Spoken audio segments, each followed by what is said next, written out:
सिर्फ दिल्ली सरकार ही नहीं, अब दिल्ली हाई कोर्ट ने भी छठ पर्व घाटों पर मनाने की इजाजत नहीं दी है। छठ पूजा मनाने की अनुमति नहीं है। दिल्ली हाई कोर्ट की ओर से कहा गया है सार्वजनिक जगहों पर छठ पूजा पर रोक। दिल्ली हाई कोर्ट की तरफ से अब से थोड़ी देर पहले ये फैसला दिल्ली हाई कोर्ट का।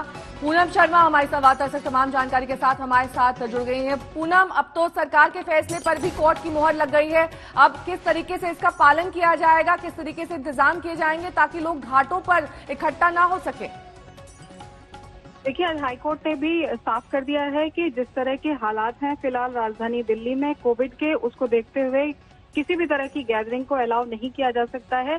और हम सब जानते हैं कि छठ पूजा के दौरान हजारों लाखों लोग जो हैं वो पूजा के लिए एक साथ इकट्ठे होते हैं। तो ऐसी स्थिति को भांपते हुए कोर्ट ने इस पिटीशन को रिजेक्ट कर दिया है, जिसमें छठ पूजा के लिए इकट्ठा होने की बात की गई थी और परमिशन मांगी गई थी कोर्ट से, क्योंकि दिल्ली सरकार पहले ही इस पर जो है नोटिफिकेशन जारी कर चुकी है कि इस तरह से छठ पूजा इस बार नहीं होगी, लोग अपने घरों में ही छठ पूजा करें।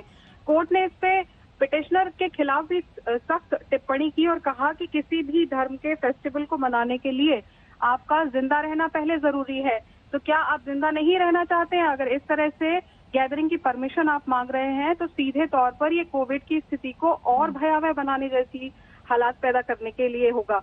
तो कोर्ट ने साफ साफ इनकार कर दिया है कि किसी तरह की कोई परमिशन छठ मनाने के लिए इस बार नहीं दी जाएगी।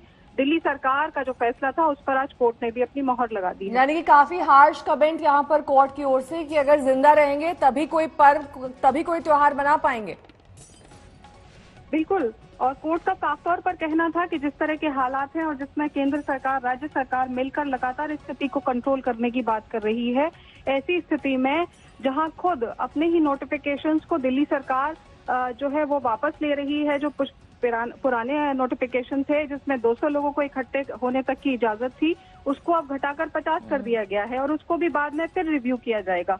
तो ऐसी स्थिति में जहां छठ पूजा को लेकर एक एक घाट पर लाखों लोग आते हैं दिन में, ऐसी स्थिति में अलाउ नहीं किया जा सकता। कोर्ट ने साफ साफ इस याचिकाकर्ता को कह दिया और कोर्ट ने कह दिया कि रिलीजियस गैदरिंग जो होती है, जो सेलिब्रेशन होते हैं, उनके लिए पहले किसी भी व्यक्ति का जिंदा रहना जरूरी है। बहुत बहुत शुक्रिया पूनम इस तमाम जानकारी के लिए आपका।